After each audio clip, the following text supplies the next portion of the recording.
Let's go now to Kosha Gada, who's the Managing Director of Recastle Tech.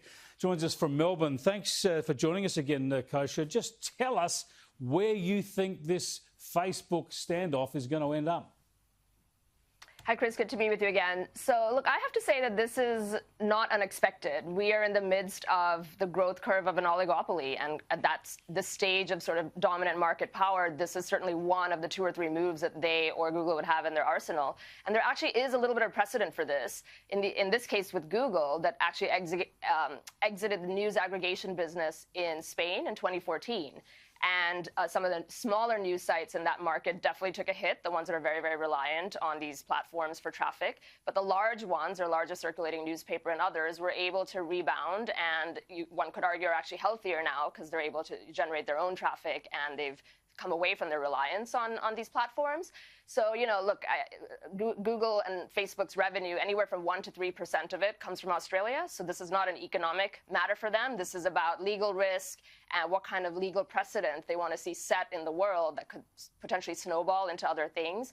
The implications are going to be, again, for smaller news sites that rely too heavily on traffic for these platforms, difficult times ahead. But I think for the big brand name news sites, they'll be able to recover, and a competitor will probably fill that void, whether it's Google or whether it's Bing or Twitter or other aggregation sites, and or the companies will probably reinvest into a pre-big tech time of generating traffic and pushing eyeballs to their sites. Well, Google threatened to withdraw its search engine from Australia in the lead up to this legislation while these negotiations were underway. That was obviously a bargaining ploy, a part of its public advocacy, because it didn't do that. Instead, it struck commercial deals with major media operators and some small ones.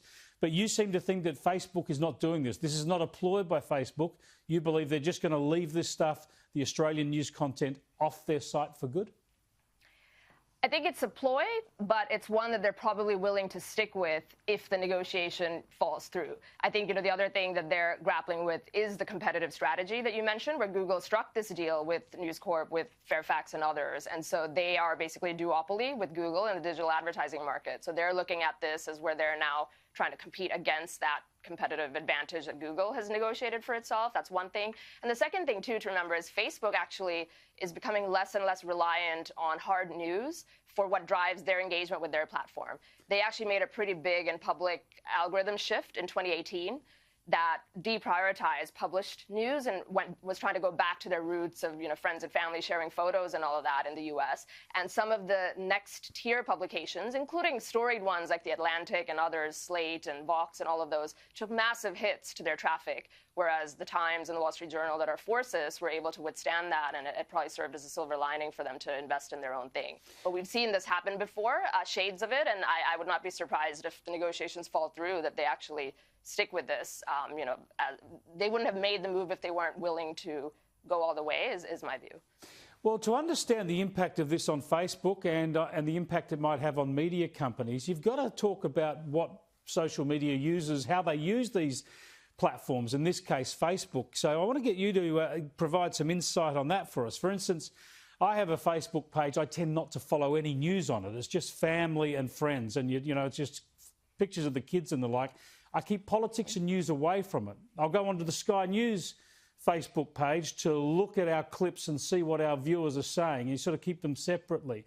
Tell us what the common user of Facebook does I suppose, log on to in their feed, curate in their feed. Do they have a lot of news sites? And will this interrupt people? Will this stop people getting the news that they like? Yeah, that's a great question. So they, especially after this 2018 algorithm shift that I'm mentioning, news is actually a very small portion of the total engagement that shows up for most users. The only exception in news is U.S. presidential politics. For some reason, that category, or we can guess the reasons, that category gets a lot of sharing and engagement within Facebook. But other than that, the biggest articles, whether from friends and family or from publishers that get engagement on Facebook, is lifestyle, entertainment, that type of content. So I think that definitely went into their calculus, that exiting a small market like Australia that's 1% to 3% of their revenue, and then within that news is really a drop in the bucket from their perspective.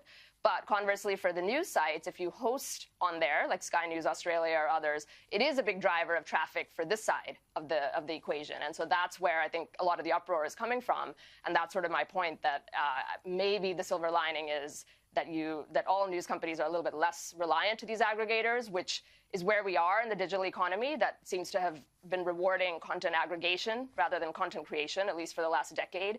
And the backlash might be a return to more sort of smaller kind of community-based traffic methodologies to get people to go directly to skynews.com or 9news.com or whatever it may be, rather than to these aggregators. Yeah, and what about the advertisers, though? If people know that there are more consumers going directly to news sites, they're not going there via Facebook, will they be more inclined to spend their advertising dollar with the content providers, the news sites, and take some away from Facebook? Or is that too difficult?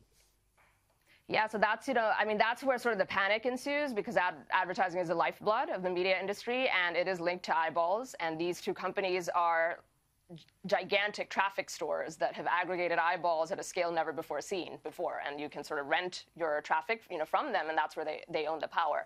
But there has been this shift in the industry to move away from that, just to, again, not be reliant on these platforms. And then also because direct traffic is more valuable to advertisers than referral traffic. So you see that in the entertainment business, whether it's Disney and NBC pulling off Netflix and trying to create their own platforms like Disney Plus and Peacock. And then I think you're going to see more of that in the news space too, that if you can cultivate and generate enough eyeballs directly on your site, even if it's fewer than the traffic you're getting from Facebook, they're more valuable to advertisers, and you can sell more sort of above the fold premium advertising on the site. And it's going to be tough, but I think there is a silver lining that the right media brands will be able to harness out of this.